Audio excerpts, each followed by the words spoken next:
Let's bring implicit differentiation into the tangents to curves now.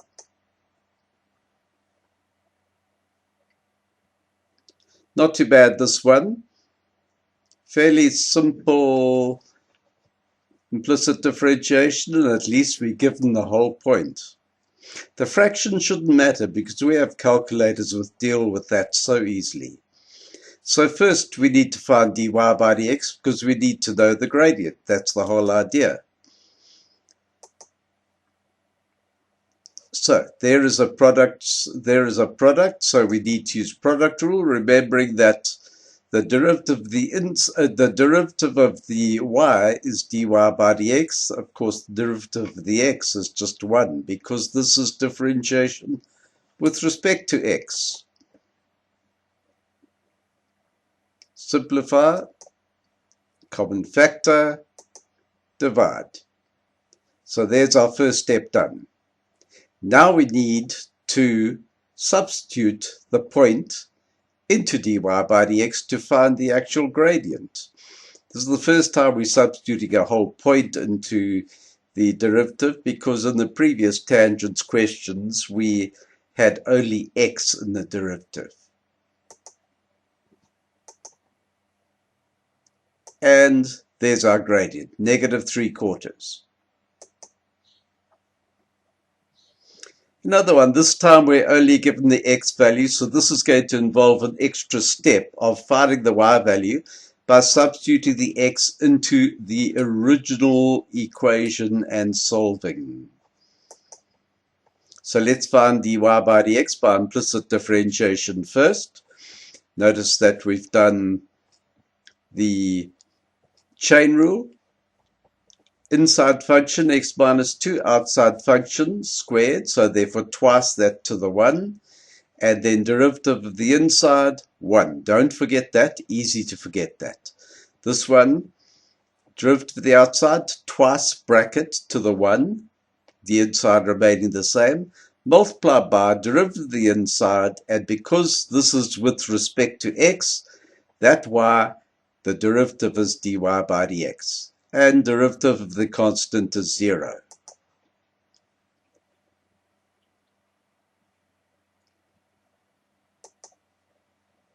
So there's our derivative.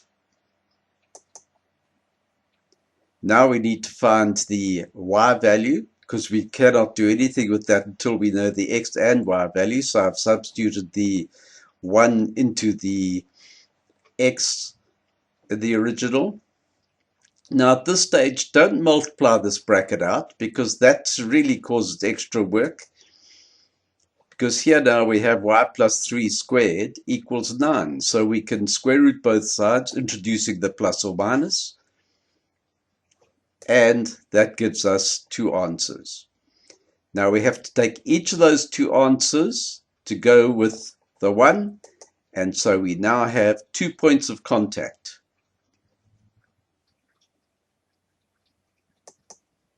Substituting into the derivative, that derivative there, we get -1/3 and we get 1/3.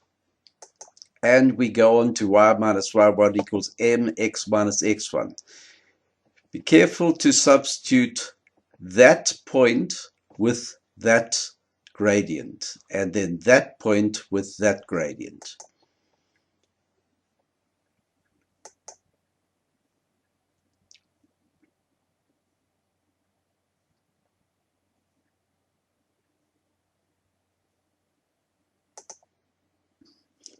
Now, as it says below, I don't think you need to know the normals, but it's useful to have an idea because they could throw in a curved ball in an exam and start asking about a normal, though they'd have to explain what it is.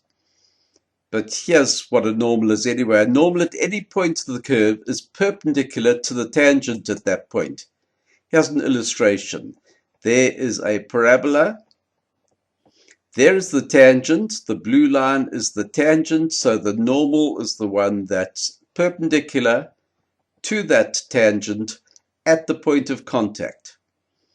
Let's say, for example, This one's equation is y equals m1x plus c, and that one's equation is y equals m2x plus k. Now, remember, from your coordinate geometry or analytical geometry, that for two lines to be perpendicular, their gradients, the product of their gradients must equal -1. So we're going to use that fact to find the equation.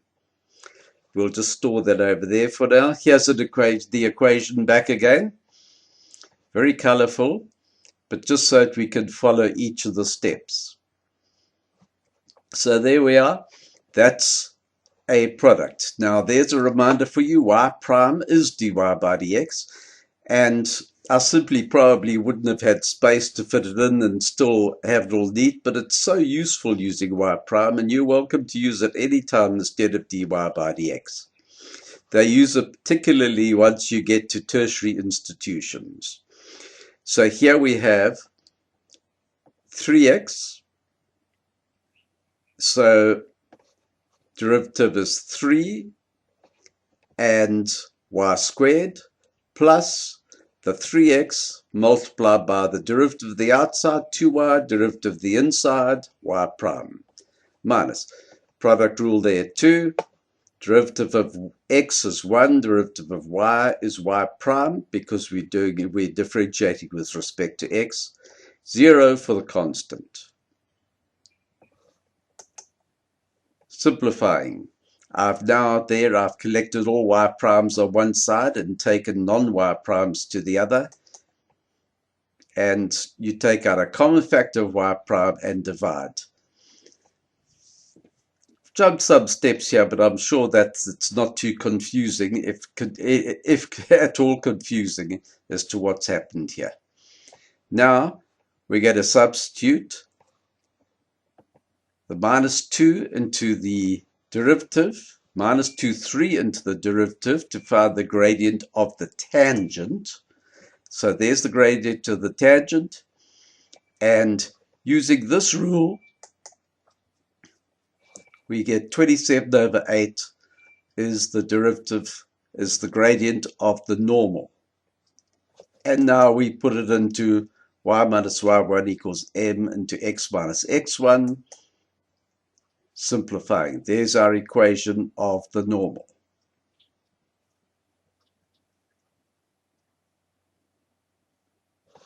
That should have happened earlier for you.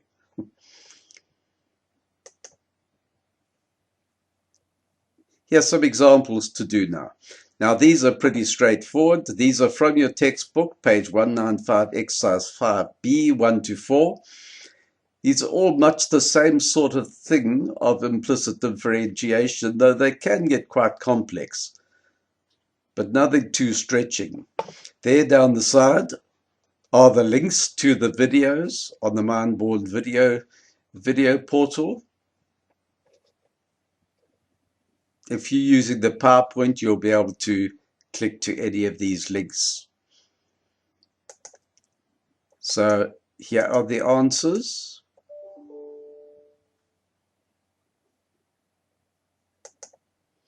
Let's go through question 1.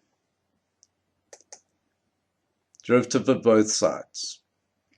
Just to remind you, you don't have to put in that step. 3x squared, product rule, and chain rule. There's the reminder again.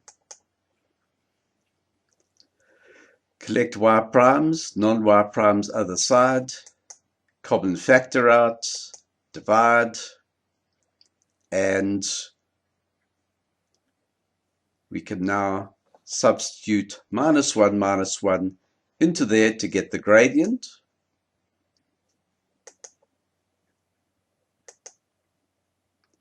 And from there we can use y minus y1 equals m into x minus x1.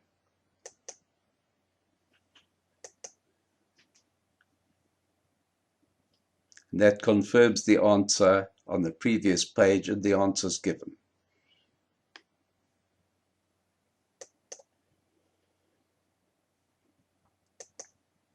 Let's go to the colors.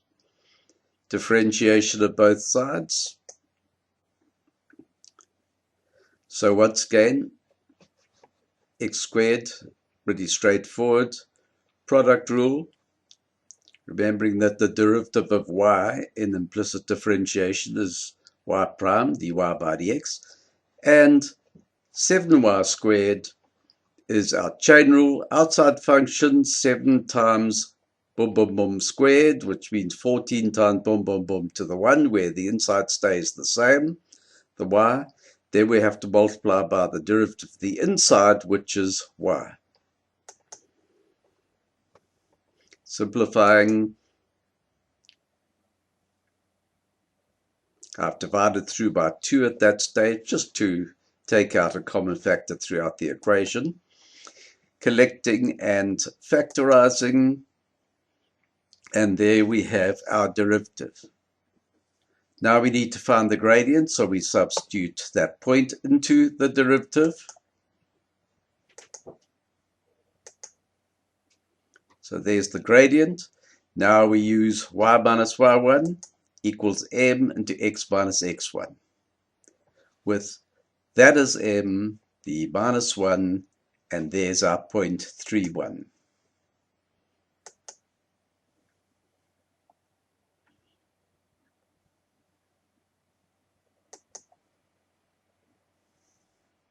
Number 3. Once again, you don't have to put that step in, nor do you have to show the colors, of course. The green, that is chain rule. Inside function y, outside function squared. Product rule on 5xy, and then a straightforward differentiation for 8x squared, and the 7 derivative of 7 goes to 0. Notice I'm using this notation as well. Very useful notation. That's why they have so many, because it depends on what the situation is as to what you use. Simplifying, collecting, common factor, divide. Substitute 1, 2 into the derivative for the gradient.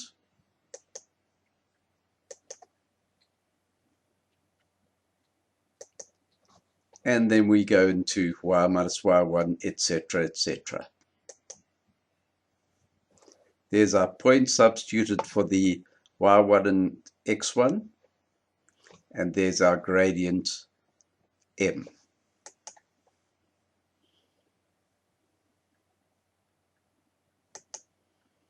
Last lap. I'm going to divide by 2 immediately. There's a common factor of 2 throughout. Why fiddle with bigger numbers? Derivative of both sides. So x squared y squared is a product rule, so there we are. And derivative of 4y prime, derivative of 5, it disappears. It's 0, a constant. Simplify, collect, doesn't matter which side you collect them on. Common factor, I've swapped sides there, but that's fine. Divide. Now we're going to substitute 2/2 into the derivative. That's where you use your calculator and go straight to the answer. Oh, no, undefined. Now that doesn't mean we throw our hands up and in horror and say, okay, well that's it. This doesn't have a tangent because the gradient's undefined. Because we should well know that the gradient of a vertical line is what is undefined. Change in y over change in x. A vertical line has a 0 change in x. It doesn't move from side to side. It goes straight up, down. So therefore, this is a vertical line.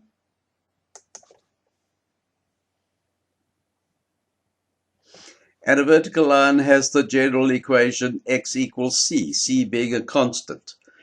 So what we do is we look back to the point, and we say that too is what gives us our equation, x equals 2.